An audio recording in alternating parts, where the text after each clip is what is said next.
The restaurants you love, the food you crave, and the people that make it all happen. We tell their stories on the Paper Trails podcast with Albemarle Paper Supply. What's going on, guys? How are you? We are back with the Paper Trails podcast, and this is episode 6, season 2 of our podcast. If you have not plugged in, congratulations. You are on the best show on the face of YouTube or Spotify or Apple Podcasts, wherever you're listening or watching this.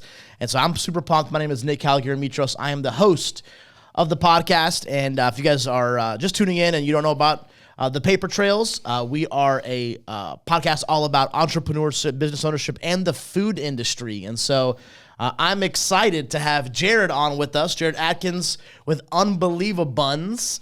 And so we are going to bring you a different perspective. Actually, Jerrod has manufactured. He's a food manufacturer of a, how are we going to call it? Like high protein, low carb bread. High protein, low carb, healthy for you bun bread. Okay, so if you didn't think it was possible to actually have a healthy bun that tastes good and looks the same, soft, flavorful, you are mistaken, my friend, because we have it.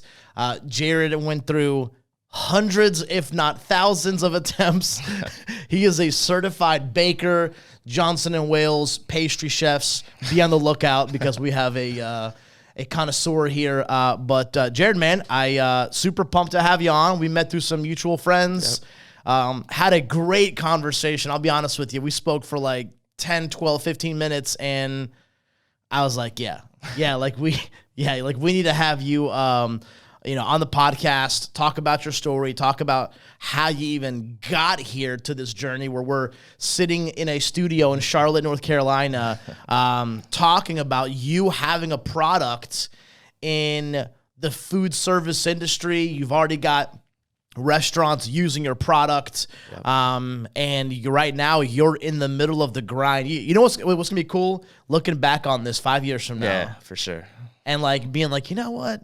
Remember that super loud Greek guy that I did a podcast with? Because we're in the early stages of our podcast as well. Brother, welcome to the show. Appreciate you coming on. Yeah, thanks for having me. So let's start from the beginning, man. Where you from? Charlotte? From West Virginia originally. Okay. I've been in Charlotte since 2008. All right. Yeah. So, and what brought you down here to Charlotte? Honestly, I just wanted to live here. Okay. So I was living on the East Coast, North Carolina, Jacksonville, Camp Lejeune. Okay. Military base. Okay. Me and all the military brats were fighting over the same girl, so I lasted 19 months, and I had to get the hell out. So, nice. Yeah, just wanted to live in a bigger city. Always have, actually. So nice. Charlotte checked a lot of boxes. Do you like Charlotte? Love it. Like looking back now, are you like, you know what? I'm glad we actually came here. Yeah, for sure. Yeah. Nice. Yep. I bought a house several years ago, so put down some roots. This is it. Yeah. Cool. All right. So you came here now. Okay. So I guess maybe to start with your concept. Are you a chef? Have you been in culinary? How did you even get into making buns? Yeah. So no, I'm not a chef. I'm not an ingredient scientist. None of those things actually. So the way this whole thing started was I've always been into health and fitness. Okay. Particularly bodybuilding. Okay. And so we'll have like one cheat meal a week, and my cheat meal was always a burger. And you always like burgers? Yeah, not particularly growing up actually, but just when I started getting into the whole bodybuilding thing, and it was like, what do I want this week? And it was just always burgers. So, okay, nice. So I would be grilling out my burger and just be thinking to myself, why does a burger have to be unhealthy? Like, what can I do to make it healthy? And now is the most, and this maybe was showing a little my ignorance, but is the unhealthiest part of the burger the bun? I would say it's the bun and the meat. Okay. So the first thing I did was I switched to a 93% lean beef. Okay. Which knocks 100 calories off the burger. Okay. So I've already cleaned it up. I'm using a free range beef, all that. Okay. And then so now part 2 is like the bun. Well, before I get there, like the that's the second biggest part. But if you think about the rest of the burger is healthy. So, your toppings are vegetables. Your condiments are usually low calorie. Yeah. Ketchup has 20 calories, so it's not bad. And then the bun. So I was searching around trying to find a bun that was healthier and that met my needs, which higher protein, lower carb, and couldn't find it. And then that was like 2006, 7. Okay. Moved to Charlotte 2008. It was constantly on my mind, and I knew I was going to start my own business. I just didn't know what it was. Yeah. And matter of fact, when I moved in 2008, I had the goal of opening up a healthy burger restaurant. Okay. Because I wanted to take this thing that I was making every week and put it out into the world. Share it, yeah. But I didn't have a bun yet. Okay. So then about 2012, I finally said, like, I'm gonna figure this bun thing out. Okay. And so but it's been like percolating for like years. Yeah. Yeah. Like you're looking. There's like really is there really nothing in the marketplace? Like as far as like protein, low carb, like is there? In the very beginning, there was absolutely nothing. Okay. And then,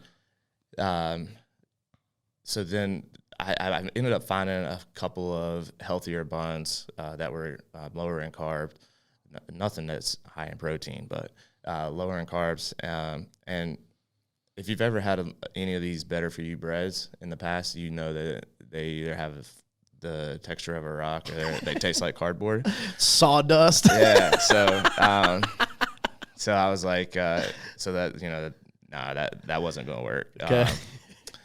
So yeah.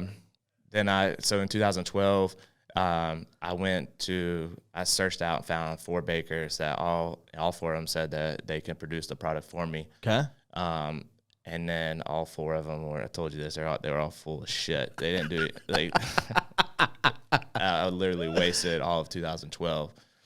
So your first initial thing was, since you don't have a background in culinary, let me find somebody that understands bread and rising and buns and like to be able to, mass produce this so I can get this to market, right? Yep. Is that kind of the thought process? Yeah. Yeah. And I had never baked a bread. And to this day, I've never baked an actual bread. Just buns. Well, no, we can make these into bread loaves for sure. But gotcha. Like high protein, low carb. Like our dough is a little bit different. Gotcha. Obviously, we're using completely different ingredients. Sure. So secret recipe, guys. All right. So don't ask. Yeah. Where were we? So 2012. You're literally went to 4 different companies, bakers. I got you. We can fix this for you. Yep. Literally nothing. Yeah, nothing.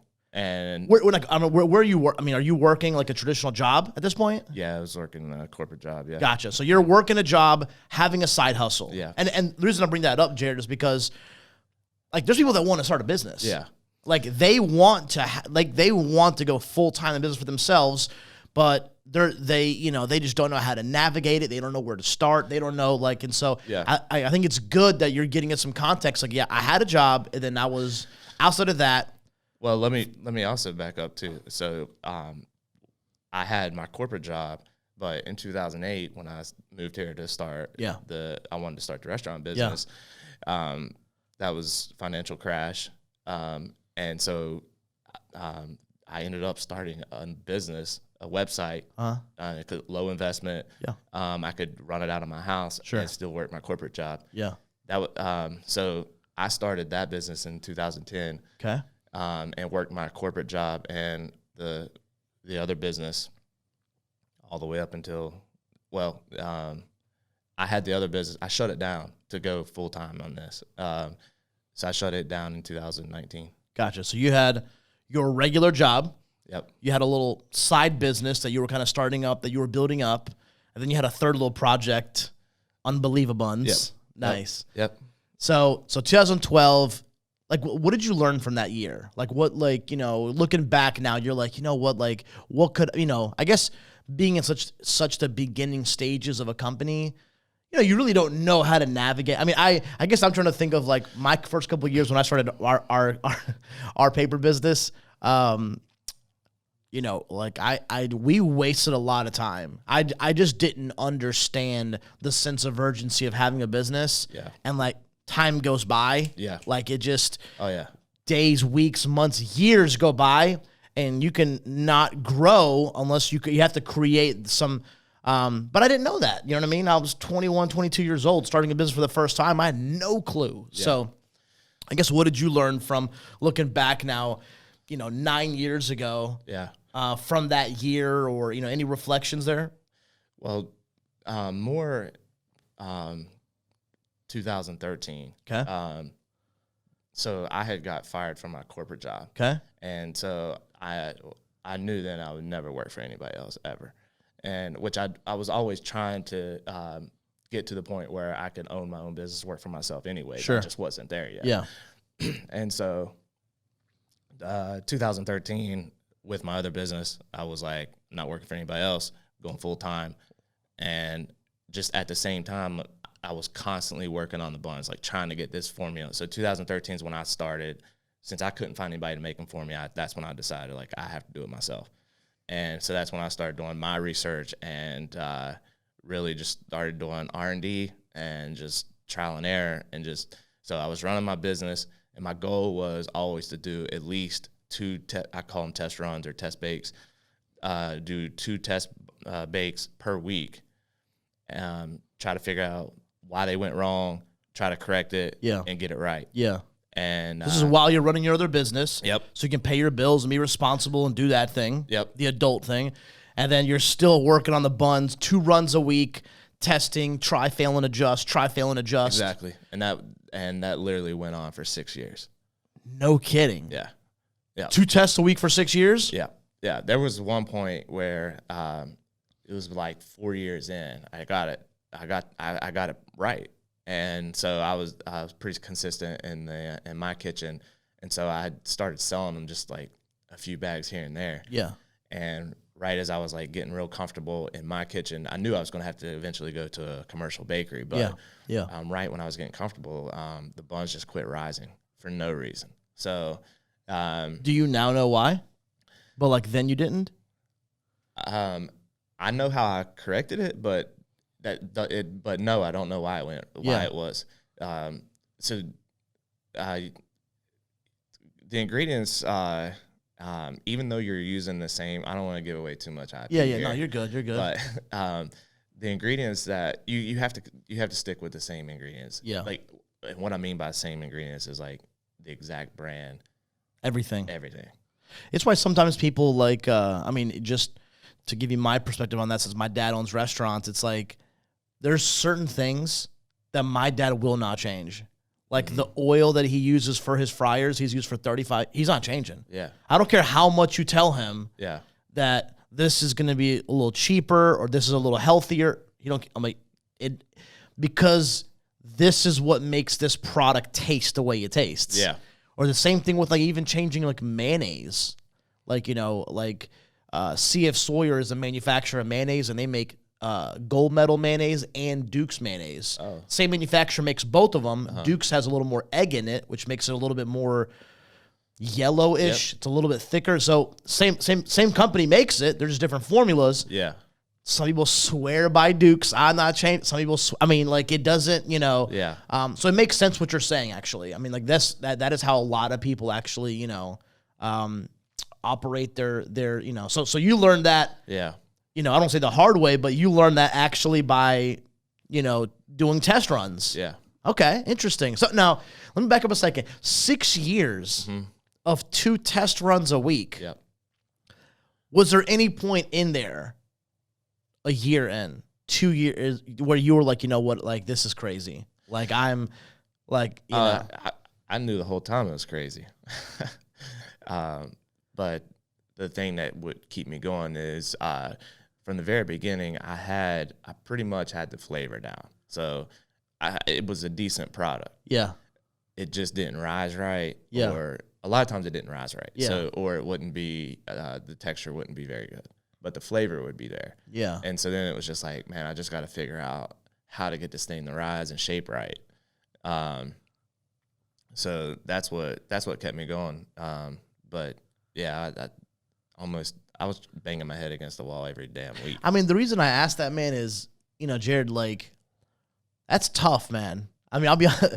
I mean, 6 years of like working at something, like you have my respect. I mean, like, there's not a lot of things that people are willing to do 6 years of failing. Yeah. Like, that's like, like the light bulb or so, like, what is it? Like 10,000, tries. I don't know. Like, it just is, I mean, I don't know, man. I guess that's why I asked the question about, like, was there any moments of like doubt or like, where you were like, you were just so determined to make this thing work? Like, it was not going to beat you.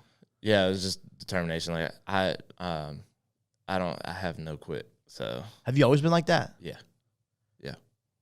Do you think there's something that people can do what do you think about that? Like, is that something that you can teach? Is that something that you can like develop maybe through sports or like military? I mean, like how do you think somebody can build their determination muscle? Is there a way, like, I don't know, just looking back at, because like there's no way anybody's born with determination. I don't think. I don't know. I've actually thought about that a lot. I've realized I was different from the beginning. So, but I think you can build it. I mean, especially if you're passionate about something. Yeah, that's true. You just got to keep pursuing it. Yeah. I mean, wasn't there this, gosh, what's the founder of Apple's name? I'm blanking right now. Steve Jobs. Steve Jobs. Wasn't there a Steve Jobs like quote where like he was being interviewed and he literally said something like, you need to have some kind of passion towards this thing because you will put so much time and effort and energy into your business. Like, if you're not passionate about it, like, it doesn't logically make sense to keep doing it. You know what I mean? Yeah. And so, I don't know. That just kind of reminds me of like this 6 year like journey. Yeah. But also on those same lines, so I think a lot about just your regular business owners. So like somebody who's a plumber, for example. Yeah. So my dad was an entrepreneur. Owned he supplied cable to the coal mines. So coal mines have to run on equipment that is hooked to cable. You can't run like a diesel engine underground in a coal mine. That makes Everybody sense. will die. Yeah, that makes sense. So he sold the cable to run the equipment. And anyways, he has, like he says, nobody grows up wanting to be a cable salesman. Yeah. Just like nobody wants to grow up being a plumber. Yeah. But you can develop that passion, especially when it be like, if you're making money at it, you're helping people. Yeah. Like whatever your reason is, you can become passionate about it. I agree. I mean, I sell napkins and toilet paper for a living, bro. Yeah, you're a perfect example. Yeah. You think I grew up wanting to sell cups and toilet paper to be, saving the world one wipe at a time, so. Okay. So 6 years, man. The moment that like it started rising because the flavor, like you bake it 3, 4, 5, 6 times and it's rising. Yep. Yeah, like, that's really. Tell me the feeling that you had inside when like you saw this actually start happening. So going back to the few years earlier where I'd had successful runs one after another, and then they just quit. Yeah. So it was only at like 4 or 5 at this point, and 6 years later, when it was when I had got it back to where it was rising and all that, and that I was like, I've got to get to a commercial bakery as soon as possible because I'm getting them to rise, and then I need to be able to show them like this is what my formula will create. Yeah. Because in the back of my mind, I'm like, at any week I can do a test run and it not rise, or it comes out bad. So you felt like a sense of urgency. Yeah, I was like, I gotta go now. Yeah. So give us from that moment to like, finding a commercial kit. I mean, like explain that to us. How does that process work? How do you even like start now? You're in distributors now. Do you have your product in or not yet? Not yet. Gotcha. So you're in the phase of getting this product to restaurant owners. No. So at that point, it was just like I got to find somebody that can make this for scale. So, because I want to. But like now. We're launching our first distributor next week. Oh, okay, perfect. Okay, so how does that gap work between getting a product into a distributor and like? Well, so in order to get to that point, you have to have a story to tell. So that's when I started selling directly to consumers. Okay. Because then I needed a story to tell to stores or to restaurants. Okay. Hey, man, I've got all these people that are buying these buns. They'll buy them if you put them in your store. Yeah. And then that gives me a story to tell to the distributors. Like, hey, we're already in 10 restaurants. I mean, just give us a chance and distribute us to 100 restaurants, you know? Yeah. So that was my process. Did you know about doing that? Like how? Like did you have to learn? Did you have somebody like coach you or mentor you or point you in the right direction? Like how did you navigate that? So I'm constantly evaluating. Like I'm not where I need to be. Why am I not there? Yeah. What can I do different? Good for you. And just trying to learn from other people. And so the restaurant thing, the way that came about was I'm watching a podcast with Brown, I forget his first name, the guy that started Impossible. Okay. So Impossible Burger's story was they spent 6 years developing the product. No kidding. Yeah. They also had $3 million to start off with, and then a lot more after that. That doesn't hurt. Yeah, like. Yeah, that helps. But they knew that. So their thing was, we need to validate the product and to get people to understand that it really does taste good and it really does taste like meat. So they sought out 3 high-end executive chefs, sent them the product, was like, hey, try it out, blah, blah, blah. They got those 3 big names on board, and those 3 chefs put it on their menu. Wow. And then it was like, hey, our product does really taste good because this chef is using it, and that proves it. Like, he wouldn't put shit on his menu. Yeah, that is true. And so I took a play out of their playbook. Okay. So I was already selling to consumers and to retail stores, okay, like health food stores. Yeah. But I got tired of people saying or thinking that it was going to taste like cardboard. Yeah. I mean, people have tried other healthy for you breads, and they knew that it was shit. And so how do I prove that my product's not shit? Yeah. So I went to some high-end chefs, and they liked the product. And so their feedback was what? They were like, yeah, it's good. We'll put it on the menu. So boom. Okay. Yeah. I mean, it wasn't that easy. Yeah. I mean, it was difficult to get the meeting. Yeah. And then, but once I got the meeting, I mean, they'll taste it right in front of you and tell you if it's shit or not. Yeah. And then, they just rip a bun apart, taste it. Yeah, it's good. We'll put it on the menu. That easy. Well, but you gotta understand, like, I tried to get into, Legion with Big Chef Gene forever.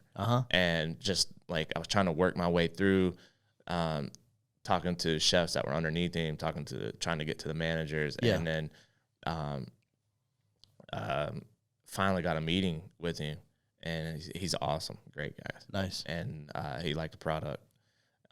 So the hardest part was actually just getting the meetings, like getting in front of the decision makers that will give you the thumbs up, the okay to bring the product in. Yeah. Yep. Do you think, I think there's a lesson there in, obviously there's a lesson in perseverance in your actual story of making the bun, but I think that's something that, I think anybody can really take from. I don't care if you own a landscape company or a roofing business, like, people are going to tell you no. Yeah. But like you should, still go out there and DM people and ask. I mean, just ask. Yeah. Ask. Yeah, I got to several chefs just by DMing them on Instagram. 100%. Yeah. So I mean, like in today's world, Jerrod, I mean, I don't know, correct me if I'm wrong, but I think it's literally will. Like, you've got to, like, you know, you could probably meet almost, I mean, I don't say almost anybody, but, you know, through proper emails and perseverance and calls, messages, managers, you know, you could find your way into a meeting with a lot of people. Yeah. So, I mean, I'm constantly learning and navigating this thing. So, and like getting in front of the big supermarket chains, that's been tough. But I've kind of figured out my own path, and you know, we'll see what happens. So. Love you. What's something that you've learned in maybe the last 12, 24 months? Like, now that you're kind of approaching actually getting your product into a distributor, like, what's anything that you've learned here recently that maybe you can share with some other business owners? Well, I would say networking, obviously. Especially, it's really difficult in today's environment. Yeah. But one thing that recently helped me was so all the food expos are closed. Like, they're not doing them anymore. And so that's one of the big, I never thought about that. Yeah, so that's one of the big ways you get your product out there. And so that's a good point. So they're trying to do them virtually, which is very, very different. It's like almost impossible. Like, you know what I mean? Yeah. And so I did it. So we tried it virtually, you know, whatever, but only met like a couple people. But those couple people were like, "Hey, I love what you're doing." Like, the one guy, he has a brand that's, but he just liked the idea of being able to eat a low-carb bread. I think he was doing keto, maybe. Okay. And is that a diet that requires low carb? Okay, gotcha. Yeah. And so, as you can tell, I'm not on keto. Yeah. All right, continue. I'm sorry. So yeah, I just like I looked at his company's website and I was like, "Damn, you're in Kroger?" And I'm like, "Hey man, how'd you get in Kroger? Yeah, you know, can you help me out there?" And then that just led to one thing, led to another. There's another guy, and I don't remember how we came across each other, but he's been the CEO of several brands. Wow. And he's also doing low carb. And so he was just initially interested in the product. And then it was like, "Hey man, do you need help getting into any of these?" Or I don't know how, actually, I don't remember how it came up, but he was like, "I can give you a guy that can help you get a meeting with so-and-so and so-and-so." And I was just like, so he gave me like 2 of them. Those worked out really good. So I went back to him and I was like, "Hey man, what about this supermarket? Yeah. And what about this one?" And so he was like, "Yeah, I've got one from this one, not really one from this one. You know, just keep working. Like, whatever you find working for you, just exploit it." Dude, chase that rabbit hole, man. Yeah. You know what I mean? Keep going. Yeah. Because you never know where it's going to lead, right? Yep. I love that. I love the message there of networking. I love the message there of just chasing it. You know, like, I mean, if you expect restaurants to come to your door and knock on your door and say, "Hey, I heard you have a low-carb, high-protein bun that's going to be it's not going to happen, man. No. It's not going to happen. For any business, it's not going to happen. Honestly, for any, like, you want to, you know, I don't know, you want to start a social media company. Yeah, you better start hustling. You better start grinding. And, you know, the first 2-5 years are going to be tough. Yeah. Like, you know, have some expectations. Did your dad give you any suggestions since he owned a company about, like, the first couple of years or, like, the difficulties or anything like that? Any, like, I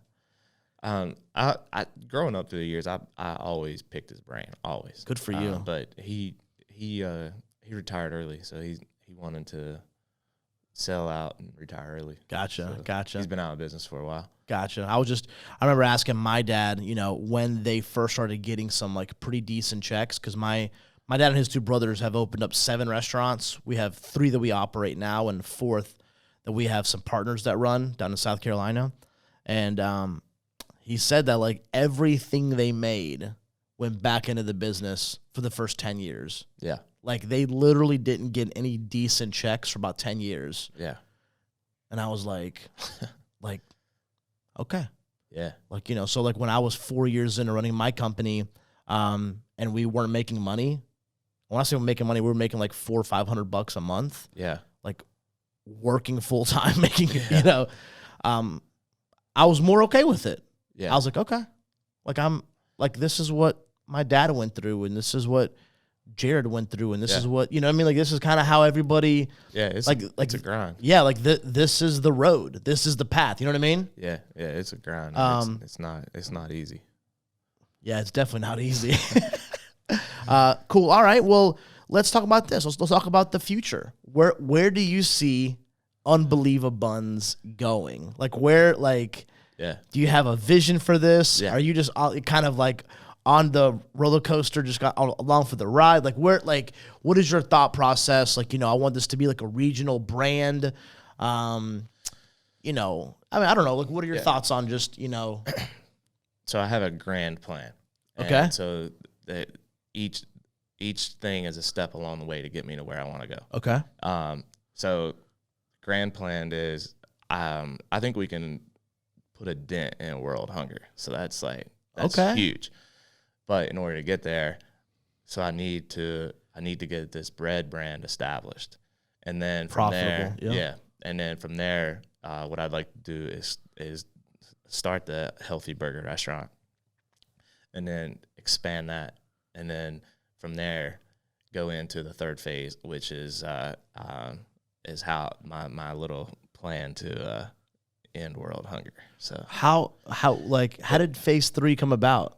Like, how did you even think about like ending world hunger? Well, I mean, our buns have the perfect nutritional profile. So if you can find a way to have, let's say, a poor community in Africa make the bread, they can sustain themselves just off of the bread. Okay. And so I have it's not completely well thought out because I can't spend my time on that. Yeah. I'll get there. That makes sense. No, I get it. I'll get there, but kind of the idea I have is like a Tom's Shoe business model in which they would make one and sell one, like buy one, give one. Yeah. So I don't know. We'll see. Has that have you always wanted to do that? Like, how did I mean, or have you always been like a giving person, and you're like, you know what, like, this is something that I would love to become an entrepreneur, profitable, make it, to be able to pay it forward or help. Yeah, that's always what's driven me. So, going back, really as a kid, it was like, so I came from a great family, so just wanted to, like, I had friends that struggled, their family struggled, so it was like, how can I help? Yeah, exactly. Like, what can I do to build up the people around me? I freaking love that, dog. Yeah. So if you, like, I always, the saying, which I'm gonna mess up here, but whatever the saying is about, to those that are given. Yeah. To much is given, much is required. Yeah. I love that. I love that. I mean, that shows, I think, everybody, the listeners, the audience, about Jerrod. Yeah. And his heart and what you want to do. I love that. Honestly, I love it, But like you said, I mean, as much as you want to put energy into phase 3, right now you're in phase 1. Yep. And you got to make this a profitable company. Yeah, I'll never get to phase 3 unless phase 1 works, period. Amen. 100%. So, 100%. And you know what? Being on the Paper Trails podcast, you're about to blow up, bro. I hope so. I love that. Okay. All right. Anything else? Any other thoughts? Any suggestions, tips to any entrepreneurs out there? Anybody in the startup phase? Anybody that's just, in the middle of like that tough desert season?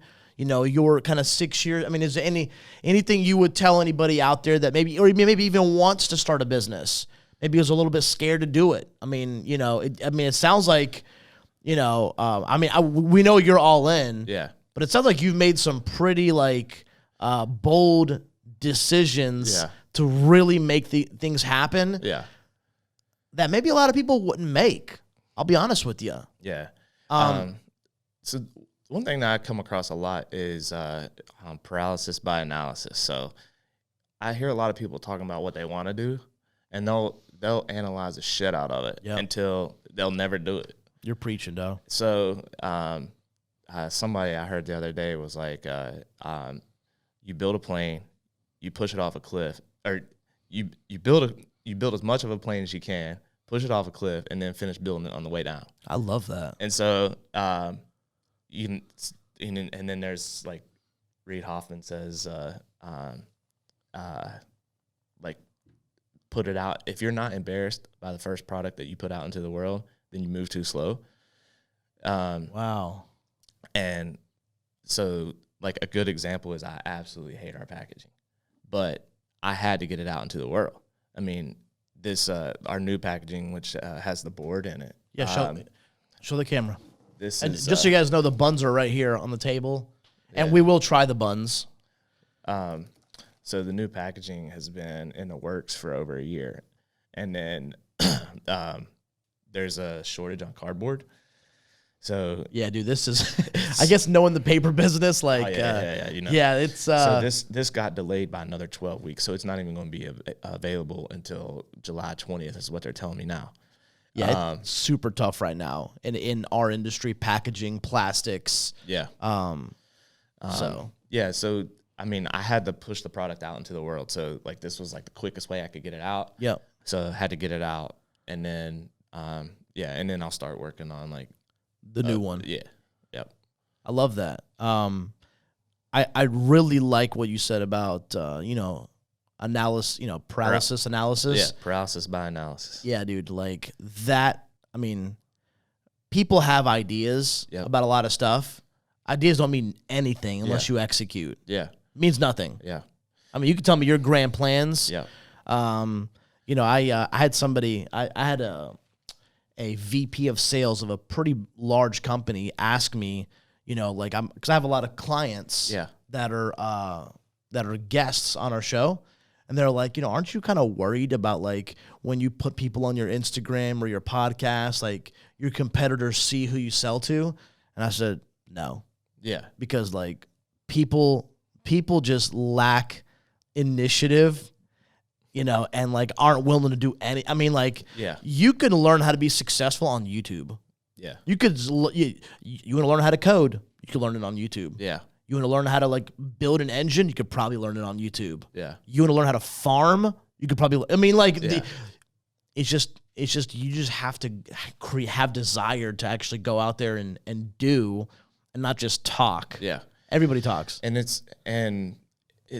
the business that you envision when you start is not going to, it's not going to go that way. Yeah. I mean, it's going to be, and you just gotta adapt. And so people try to think about, this is how I'm going to run my business. This is how it's going to work, or, whatever. And, you're just going into it. You got to know that it's not going to be like that. You're going to have to constantly pivot and change. And you just got to take the leap. Just do it. That's it. Yeah. I love that. I mean, easier said than done, but you have to do it. Yeah. Like, I mean, you can talk about it, but you just have to do it. Yeah. And I mean, when having capital is one of the things that will prevent people. Well, I don't have the money. Yeah. So, well, that's fine. But like, I didn't have it either whenever I started my online business, the website. Yeah. But a website is like $70 a month. Yeah. So minimal. Yeah. So that's a business I could start. I was still working my corporate job. Yeah. So, and then that business just pivoted for 10 years. So, you just got to jump. And if your idea is a big business that's capital intensive, maybe you could start another business to get before you get there. So on that point, I've always referred to my online business as a bridge business. So it was my bridge to get me from getting fired from corporate job to getting UnbelievaBuns up and running. Love that. So it sustained me and got me there. I've actually never heard anybody say that, but I like that, having a little bridge business. Yeah, so I knew from day one when I started the website that was not the business I wanted to be in. Yeah. But it was just a way for you to make money to fund UnbelievaBuns. Yeah, exactly. Yep. I love that. Well, listen, Jerrod, congratulations, man. Thank you. I mean, next week, being in your first distributor and having sales reps on the streets pushing your product. I mean, this is a 13 year? Was it 2008 when you started? No. 2008 is when I moved to Charlotte. Okay. When did you start? I had the idea in 2006. And then when did you start? 2012, when you started really kind of working 2012 is when I went to the bakers and tried to get them to the. So it's 9 year? Yeah. 9 year project that's actually coming to fruition next week? Yeah. Yeah. Congratulations, man. Seriously. I mean, this is this is unbelievable. This is UnbelievaBuns. But brother, congratulations. I am thrilled. I wish you,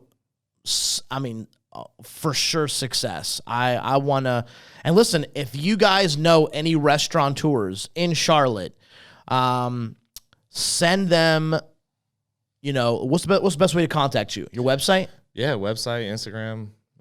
What is it? Just UnbelievaBuns? Yeah, it's UnbelievaBuns on Instagram and then UnbelievaBuns.com. Listen, send the website, send the Instagram to any chefs, any restaurateurs that maybe have like a more health-based, restaurant or any restaurant. Any restaurant. One statistic is 44% of Americans say they are either on a low-carb diet or they are trying to watch their carbs. And so our number one account is a beer and burger joint. There we go. So people come in and have their beer and eat a low-carb burger. Perfect. So it works at any restaurant. And listen, at the end of the day, we're still in phase one. We just need sales right now. Yeah. We need sales right now, right? I mean, I get it. I remember, Jerrod, one time we had, we were a wholesale company for the longest time. Like, we just sold to businesses. And then just this random lady walks into my old warehouse that I had. It was a small little 5,000 square foot building. She just walks in, and she's like, she's from a church, and she's like, "What are you guys doing here? Like, what is this?" And I was like, "Oh, we're a paper company, And she's like, "Do you think you can get me some products, some clear plates for an event that I have at the church?" Absolutely, I can. I mean, you never tell a customer no. I mean, I'm the sales guy. I'm like, yeah, like for sure. How many, So I started doing. I mean, so that's literally how we started into like having like a little store. I mean, it's not, most of our business is wholesale to restaurants. Okay. But we started like, at that warehouse, we literally was like a portion of the warehouse. We had kind of, some cleaning products. Yeah. Some nicer kind of catering plates. We just had some cups for sale and sleeves, and then literally now at our new warehouse that we purchased March of 2014, we have like a store, like a legitimate store, where we do quite a bit of business. I mean, you wouldn't believe it, but people come in, but it started from this lady that just ran. So you never know where it's going to lead. Yeah. And so, but good stuff. Well, Jerrod, appreciate you coming on, man. UnbelievaBuns. Like I said, share his content. Follow him on Instagram. Share his website. Can individuals buy these buns? Yeah. So on the website, there's a Bun Finder. So it's a map. It shows all the stores we're in. It's like 50 locations in 14, 15 states. Wow. It also lists all the restaurants that we're in. So they can just go in, put their zip code in, and it'll show them where they can find the buns. And, of course, they can buy them on the website as well. Perfect. Okay. All right. Well, listen, guys, go to the Bun Finder and find Jerrod's buns on his website. It's gonna be awesome. I love supporting small business startups, and your story is compelling, man. It is compelling. I love it, and we will go from there. So, episode 6 in the books. Season 2, Paper Trails Podcast. Appreciate you guys.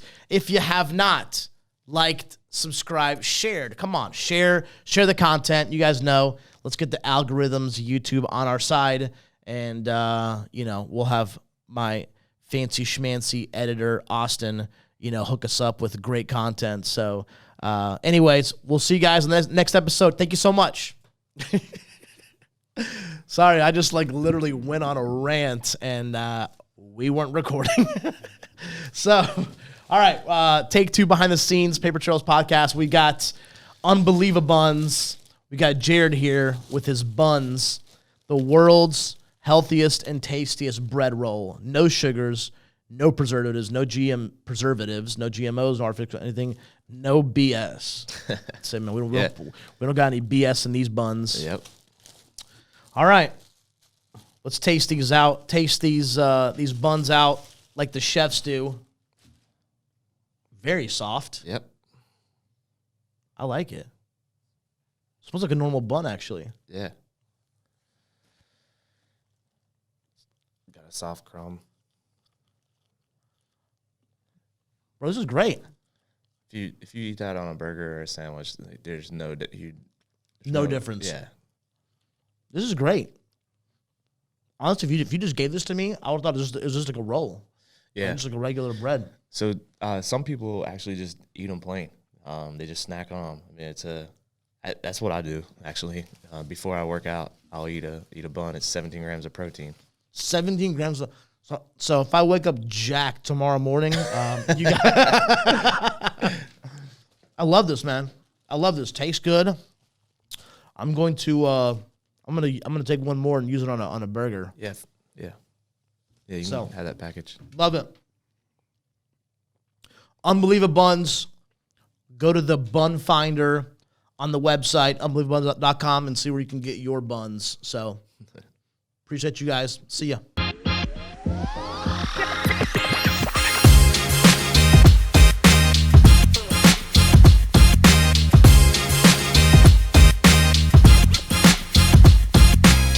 The restaurants you love, the food you crave, and the people that make it all happen.